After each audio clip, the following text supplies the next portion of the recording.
UPPL सरकार आरो प्रमोद बर'आ एडभार्टाइजमेन्टआव बिराद खस्थ'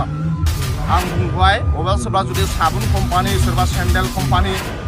सोरहाबा जुदि माबा मोनसे बिजनेस खालामनो सानदोंब्ला UPPL नि दैदेनगिरिफोरनिफ्राय सोलोंनानै ला बिथांमोना बिराद एडभार्टाइजमेन्ट होनो हायो जेबो खामानि मावाखै बेबायदि खामानिखौ मावदों ओंखायनो दिनै सोर BPF निफ्राय UPPL आव थांगोन UPPL निफ्राय जोंनावसो फैदों खैराबारि ब्लकनि फाउन्डार प्रेसिडेन्ट भपेन बर'आ जोंनाव फैदों UPPL नि दैदेनगिरि तामुलपुरनि in charge general secretary Jiten Mosahary Pramod बर'नि जोबोद आंगो क्ल'समोन BPF दोलोआव फैदों दिनै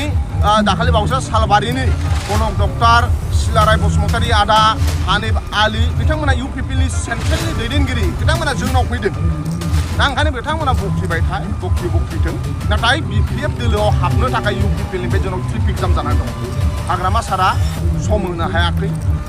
दिनै लाइमोनफोरा BPF दोलोआवसो फैदों मानो फैदों दिनै हाग्रामा महिलारि सारा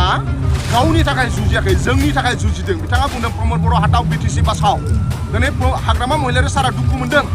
जे जोंनि BTC नि सासेबो कन्ट्रेक्टरफ्रा खामानि मोनला BTC नि बाहेरानि कन्ट्रेक्टरफ्रा खामानि मोनो दिनै मा होनो भेन्सार स्कुलनि मास्टारफोरनि जेंनाखौ प्रमोद बर'आ सानला दिनै हाग्रामा महिलारि सारा प्रमोद बर' हाटाव BTC बासाव माने मा BTC नि कन्ट्रेक्टरफ्रा खामानि मोननांगौ प्रमोद बर' हाटाव BTC बासाव माने मा जे BTC आव आबादारिफोरनि थाखाय इरिगेसननि खामानि जानांगौ खेतियकफोरनि खोथाखौ साननांगौ दिनै प्रमोद बर'आ खेतियकफोरनि खोथाखौ सानला दिनै प्रमोद बर' हाटाव BTC बासाव माने मा जे जोंहा टेट पास जानानै थानाय फोरोंगिरिफ्रा साख्रि मोननांगौ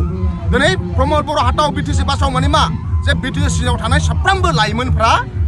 मोजां जास्टिस मोननांगौ साख्रि बाख्रि मोननांगोन ओंखायनो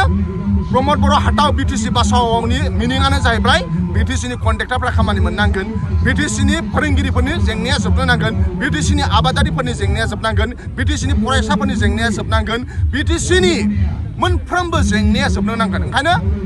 आरो जेंनाया जोबनो नांगौब्ला प्रमोद बर'आ सासनाव थानायजों जानाय नङा प्रमोद बर'खौ जों बोखांनांगोन ओंखायनो दिनै गामि फैयोब्ला पिकनिक जानाय अबा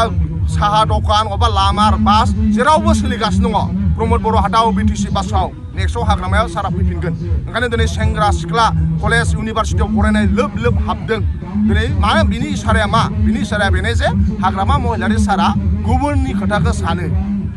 बे गावनि खोथाखौ साना नाथाय प्रमोद बर'आ अकल गावनिल' खोथाखौ सानो मालायनि खोथाखौ साना भेन्सार स्कुलनि खोथाखौ साना कन्ट्रेक्टरफोरनि खोथाखौ साना फरायसाफोरनि खोथाखौ साना आबादारिफोरनि खोथाखौ साना बिजनेसमेनफोरनि खोथाखौ साना एक्स-एनडिपिनि दैदेनगिरिफोरनि खोथाखौ साना रावनिबो खोथाखौ साना प्रमोद बर'आ ओंखायनो प्रमोद बर' हाटाव BTC आव रायजो जानाय साफ्रोमबो मानसिफोरनि जेंनाखौ सलुसन खालाम BTC मा होनो प्रमोद बर' हाटाव BTC बासाव प्रमोद बर' हाटावनि मिनिङानो बेनो दा ओंखायनो प्रमोद बर' हाटाव BTC बासाव माने मा BTC आव रायजो जानाय साफ्रोमबो मानसिफोरनि जेंनाया जोबनो नांगोन अब्ला प्रमोद बर'आ बोख्लायजाथारनो नांगोन थेंक इउ मोनसे सोंलु